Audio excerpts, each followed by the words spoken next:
So I had to do a video because there's some crazy news that came down the pipeline in the cybersecurity world. Apparently, MITRE is losing funding, which in turn there'll be no more CVE. So for those of you who don't know any of these terms that I'm throwing out there, MITRE is a big nonprofit it does a lot of other things, but one of the biggest things is that it has, think of it as like a dictionary of vulnerabilities.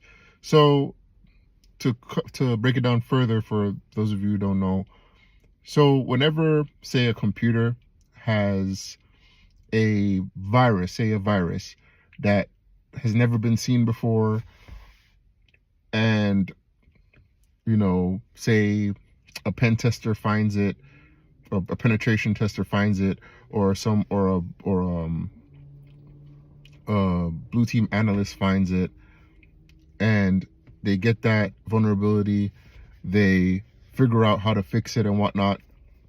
That particular vulnerability or weakness is given a name. So basically, the CVEs, common vulnerabilities exposures, that whole repository, because that's maintained by MITRE, if MITRE doesn't get the funding because it's a nonprofit, then it will go away, right? So I'm not going to get into the political side of this because I don't know what's prompted the loss of funds or MITRE not reing up its contract with the government, but this is crazy to me. I wouldn't think in days that this would happen. Like, this is tantamount to if all the dictionaries in the world suddenly disappeared, or I don't know, if all the air traffic control towers in the world just disappeared and all the personnel disappeared and all the pilots were just to fly in the air blind. Because CVEs are the cornerstone of the cybersecurity world.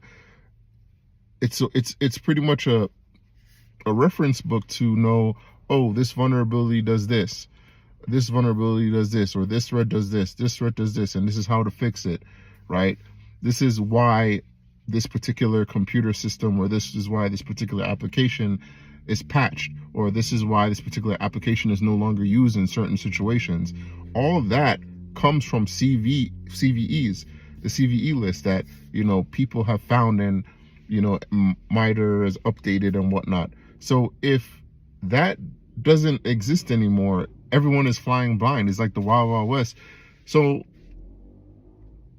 I'm young compared to a lot of people in the cybersecurity world, but it's like, how is it that one organization has the biggest, most used repository in the world, or at least in the States, from what I understand, right? How is that a thing?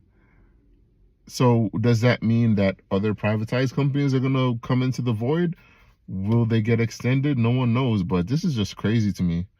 Actually bonkers that this is a thing that happens. This is crazy. But what do you guys think? For those of you who are more privy to, the cyber world, maybe I'm missing something. Maybe I'm not seeing the bigger picture. But this is a big deal in the cyber world. But I'll probably do an update video on this along with my other content. But I'll see you guys in the next one. Peace out.